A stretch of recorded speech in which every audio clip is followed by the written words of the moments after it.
दिल्ली का जंतर मंतर आज भी युवाओं की आवाज से गूंज रहा है। डिमांड है शिक्षा मंत्री धर्मेंद्र प्रधान का इस्तीफा और कारण है नीट यूजी पेपर का लीक हो जाना। आंकड़े देखेंगे तो 2019 के बाद से अभी तक 65 एग्जाम पेपर लीक हो चुके हैं। हर बार वादा किया गया कि अगली बार ऐसा नहीं होगा, लेकिन हर अगली बार छात्र फिर ठगे गए।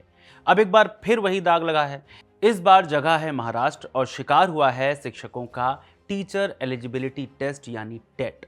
28 जून 2026 यानी रविवार को होने वाली महाराष्ट्र शिक्षक पात्रता परीक्षा माने महाराष्ट्र टेट को पेपर लीक के शक के कारण अचानक स्थगित कर दिया गया। यह खबर तब आई जब परीक्षा शुरू होने से 24 घंटे से भी कम का समय बचा था।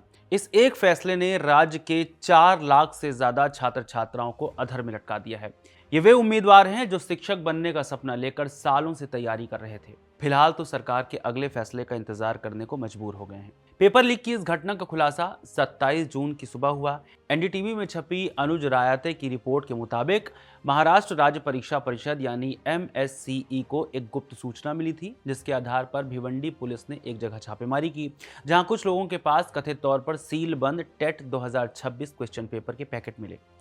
पेपर चेक किए गए तो सवाल 28 जून को होने वाले असली टेस्ट पेपर से मेल खा रहे थे। इसके तुरंत बाद पुलिस ने एमएससीई के अधिकारियों को बुलाया और भिवंडी पुलिस स्टेशन पर केस दर्ज किया गया। इसी के बाद एमएससीई ने एक बयान जारी करते हुए कहा, 28 जून को 1028 सेंटर्स पर होने वाली टेट की परीक्षा स्थगित की जाती है।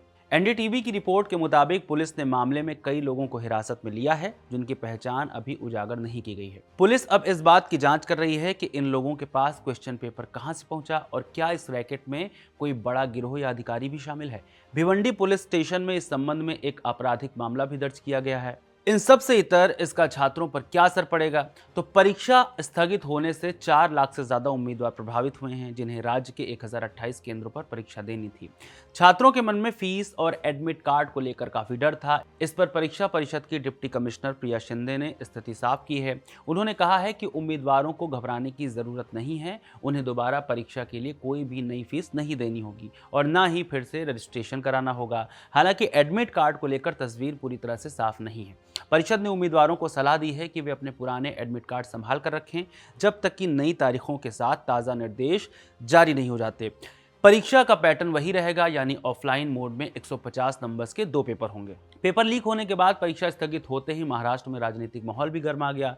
शिवसेना उद्धव गुट के नेता आदित्य ठाकरे ने सरकार पर तीखा हमला बोला। सोशल मीडिया पर लिखा, बीजेपी को संविधान बदलने के लिए पार्टियां तोड़ने की बजाय बार बार हो रहे पेपर लीक रोकने पर ध्यान देना चाहिए। आदित्य ने सवाल उठाए कि क्या युवाओं का काम सिर्फ आंदोलन करना ही रह गया है। फिलहाल महाराष्ट्र टेट की कोई नई तारीख घोषित नहीं की गई है। परीक्षा परिषद ने कहा है कि एक बड़े स्तर की परीक्षा आयोजित करने में आमतौर पर 3 हफ्ते का समय लगता है, इसलिए छात्रों को थोड़ा इंतजार करना होगा। नई तारीखों का ऐलान परिषद की आधिकारिक वेबसाइट पर किया जाएगा।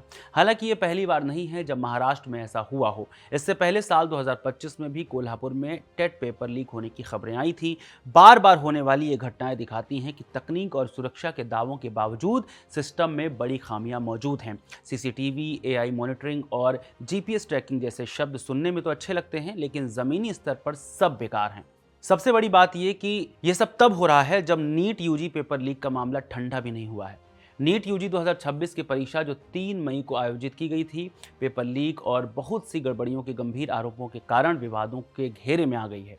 इस परीक्षा में शामिल हुए लगभग 22 लाख छात्रों का भविष्य तब दांव पर लग गया जब यह खबर सामने आई कि परीक्षा से करीब 42 घंटे पहले ही क्वेश्चन पेपर व्हाट्सएप पर भेज दिए गए।